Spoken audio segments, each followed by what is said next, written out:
Those in my personal life are probably well aware of my love and respect for retro games, the Super Nintendo being among one of my favorite platforms.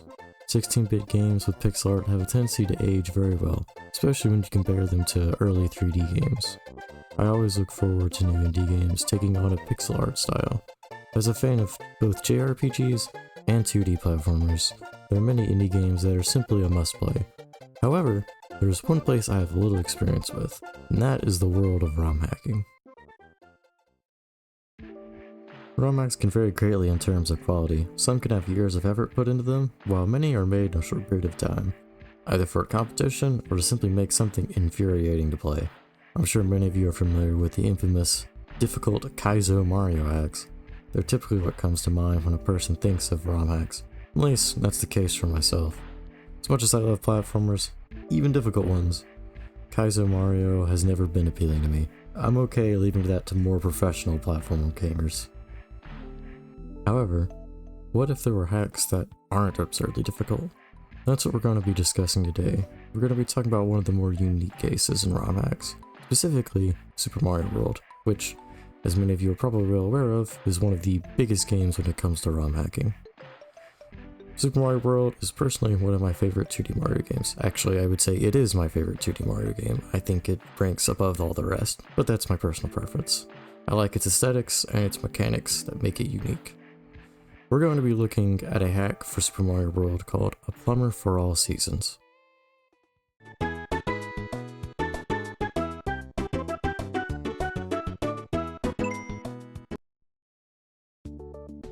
A Plumber for all seasons is a ROM hack created by Eric Kaiser, otherwise known as White Yoshi Egg. While this isn't his first hack by any means, it has probably become his most notable one. Judging from his website, Eric seems to have done a multitude of projects over the years. I first discovered this hack a couple of years ago in 2023, and since, it has sat in my huge backlog of games to play.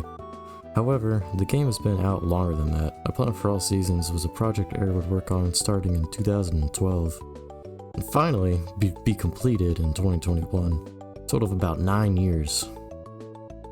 The premise for this hack is very simple. You play as Mario going through each of the 4 seasons of the year. Right out the gate, on level 1, you can see this hack uses all sorts of custom assets. Hardly anything here is from a base Super Mario World game. From coin boxes and mushrooms to backgrounds and music, they're all custom made. Eric gives special thanks to Blind Devil, Dippy, Exodustix Zero, Giftshaven, Haru MKT, Imamalia, Kevin M, Maxodex, Moose, Red and Green, SNN, and Torchcast, respectfully, for their work on the music and even helping him create some of his own tracks. Aesthetics play a major role in this hack and are a big reason why I loved my time with it as much as I did. Some of the music here reminds me of Donkey Kong Country, more specifically Donkey Kong Country 3, which is perhaps my favorite of the trilogy. Controversial take, I know, but I really love Donkey Kong Country 3 for its unique aesthetics of the Northern Hemisphere. I also love the way the SNES Mode 7 is used here to give the background a lot of depth. Eric states he made the backgrounds in a less than traditional manner. Instead of using an SNES tile editor, Eric uses heavily edited photographs mixed with hand-drawn images to create more natural and realistic backgrounds. These backgrounds are what play a big role in what gives A Plumber for all seasons its unique look. As someone who likes to dabble in a bit of photography, I really appreciate this sort of approach. Plumber for all seasons is certainly more challenging than your average Mario experience from Nintendo, but nothing here is excessively difficult. It's nowhere near as hard as something like Celeste, and that's something I'm perfectly okay with after having gone through that game 100%.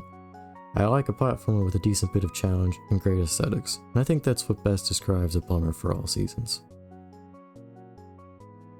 You start out playing through the season of spring. Each of the 4 seasons take place on the same island. For each season, you'll find yourself dealing with unique enemies on top of familiar ones. Perhaps some of my favorite levels in this hack are the water levels. They remind me a lot of Donkey Kong Country's water levels, and that really comes as no surprise since Donkey Kong Country was one of Eric's big inspirations for making this hack. Nautical Twilight is perhaps my favorite of these water levels. There's all these sunken ships in the background, and as someone who's a big fan of like ship theming and like pirate aesthetics, I loved this level. I also really liked how it took notes from Donkey Kong Country Returns by having a level where you only saw the silhouettes of you and the enemies and all the objects. Donkey Kong Country Returns was pretty well known for doing that, and I was really happy to see that here. This isn't the only level that does it, but it's probably my favorite one that does this.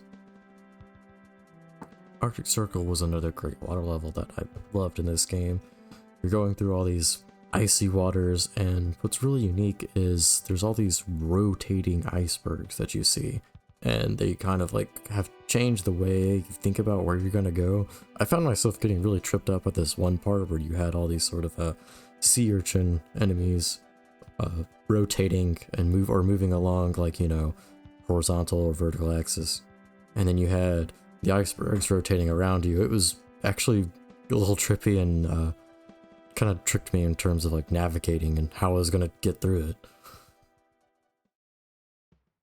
Honestly, if I had anything to critique with this hack, it's probably the last stage. Now, I'm not gonna say it was bad. I did think this level was pretty fun to play through.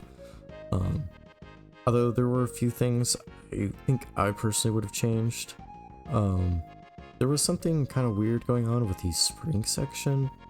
There's this one part where you're supposed to be going off of these, like spin jumping off these plants, and I think they want you to spin jump off the vines, or at least that's the way it came across to me. But you can't spin jump off vines, so like, I couldn't find a way to get through it without taking damage. Maybe it's a skill issue on my part, but that's just was my experience. Again, it wasn't like super difficult or anything, but that is like one small minor like weird thing I experienced in terms of level design. The other thing that I think personally I would change was you do fight Bowser at the end of this hack, which it's fine, and it's a custom Bowser boss. It's kind of reminiscent of like New Super Mario Bros. Wii final Bowser, except Bowser's not giant, he's in his clown car and like shooting fireballs at you and breaking blocks, and so you move to the right and have to grab mechanical Koopas to throw at him. And it's fine at all, but I think just for the hack's like theming and overall, like, you know, it being about the seasons and whatnot, I think it would have been nice to see another like custom final boss, some sort of unique seasonal enemy, or like some kind of like maybe like a cloud enemy or something, like, you know, it's like the seasons, you know, have to do with the sky and whatnot. Some sort of like cloud enemy that is like controlling the seasons, and that's who you fight at the end.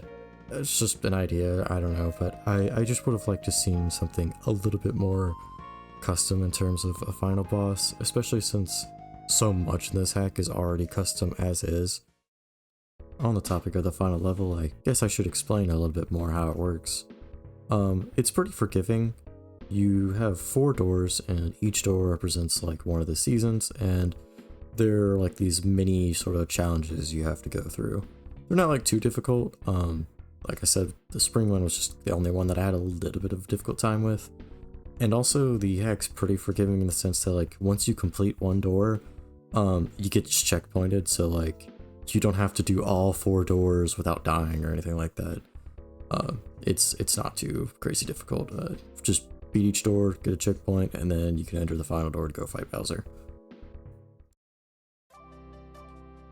The star coins are really only used for one thing, and that is for this hidden sky area, which has 4 levels in it. So each season has 1 secret level in it, and there is a warp star that you get after each secret level that takes you to this sky area.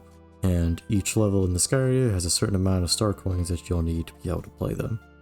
These levels, again, aren't like crazy difficult, but they're a little bit more challenging than like what you're used to. They expect you to be able to like spin jump on top of enemies and, you know, that kind of very simple but I guess somewhat advanced techniques if you're not super familiar with Mario World. But nothing too difficult. And the last level in particular is really cool. Sort of like a farewell. You get this level with silhouettes like Donkey Kong Country. They use that again, but this time it's not an underwater level, it's a platformer kind of in like the clouds, so that was really cool being able to see that effect again. Overall, this hack was a lot of fun to play. I loved it. I'm really glad I didn't skip out on this one and finally got back to it in my backlog. Highly recommend that you check this out. Don't skip out on hacks. Sometimes I think people see hacks as just like, just little weird projects or, you know, really difficult games, but there are some really cool ones out there, and I'd like to see more like this. I hope you enjoyed my little rant here on a Plumber for All Seasons. I enjoyed Eric's work here, and hopefully I'll get to play some hacks, you know, similar to this one in the future. In fact, if you know of any, please comment them down below, because I'd be interested in checking them out. I love indie games, and I love little fan projects. I'm always looking for new ones to play. In fact, if you want to catch me playing them live, I do go live on Twitch occasionally, and you can see me play this kind of stuff live, so I'll have that link down below. Hopefully watching this video encouraged you to try something new, and with that, I give you a goodbye.